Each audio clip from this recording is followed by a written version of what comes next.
Argjile Telo, me origjinë nga qyteti i Përmetit dhe me profesionin agronom, ka mbi 32 vite eksperiencë pune në sektorin e pastrimit dhe gjelbërimit. Pjesën më të madhe të karrierës së tij e ka kaluar si përgjegjës i këtij sektori, duke qenë një figurë kyçe për mirëmbajtjen dhe zbukurimin e mjedisit në qytet.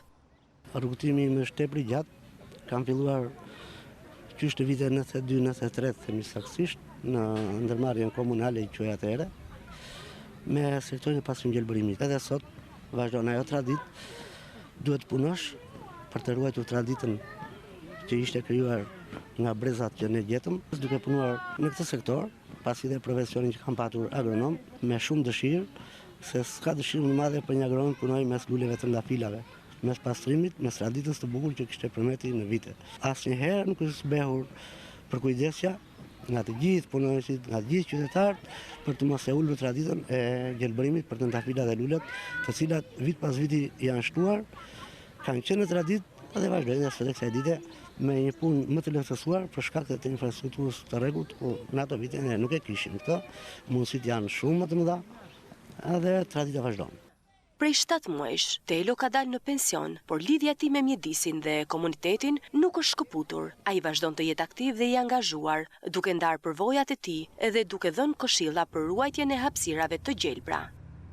Unë në pension kam dalur, por edhe kur jam jashtë atë dheut, edhe kur vi, dalë në mëngjes, kënaqem, shikoj punën, e cila vazhdon në po atë traditë për të mos thënë edhe më mirë, me një përkujdesje të veçantë nga brezat që kanë ardhur. Është tepër e vështirë dalja në pension, jo për mua, por për çdo që shkëputet nga ai aktivitet që ka patur pasion dhe dëshirë. Sidoqoftë, ndjej kënaqësi kur shikoj vetëm që vazhdon tradita, por për të thënë tepër i kënaqur se ne shohim me syrin e punës që kemi punuar.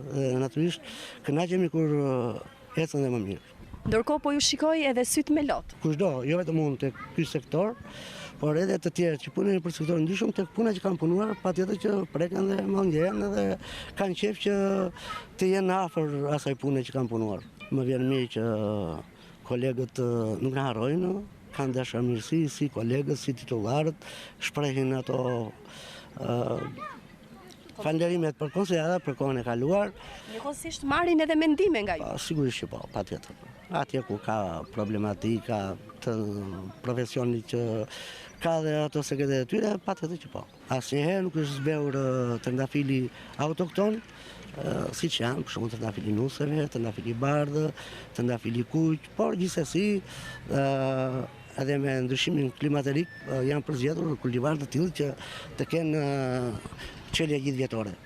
Vitin 1997 e kujton si periudhën më të vështirë, ku për shkak të trazirave, mirëmbajtja e qytetit dhe sigurimi kushteve minimale për jetesën u bë një sfidë e madhe. Pjesa më e vështirë ka qenë vitin 97, sepse sikudo në gjithë Shqipërinë edhe këtu pati shumë problematika, na vështirësua puna, sepse atëre mund të them me krenari që ndërkohë që neve me pastrimin fshinim edhe mbushnim gëzhoja, trëndafili asnjëherë nuk u zbeh.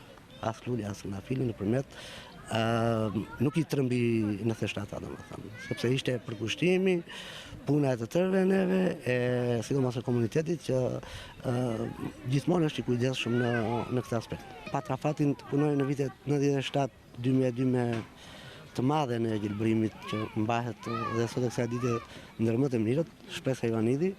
Edhe tani, çdo ditë Argjile Telo bën xhiron e tij nëpër qytet, duke shijuar ngjyrat dhe aromat e luleve që rriten në harmoni me natyrën e bukur të Përmetit. Për të, puna në gjelbërim nuk ka qenë thjesht detyrë, por një pasion që e ka shoqëruar gjithë jetën.